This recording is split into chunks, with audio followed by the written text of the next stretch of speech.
Good day to you, ma'am and sir. I am Ernaline Ronquillo. I am 44 years old. I am married and I have one daughter. I am college graduate. I am a Filipino. I am work in Hong Kong for 2 years as domestic helper. My duties and responsibilities are doing household like cleaning, cooking, washing clothes, marketing, caring pets. I can do car washing and gardening too. I am hardworking and very loving and caring kids and willing to learn what is task that I given to me.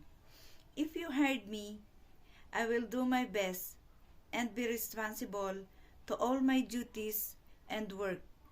I promise to finish my contract and work to your family as long as you need my service. I hope you choose me as a helper. Thank you and God bless.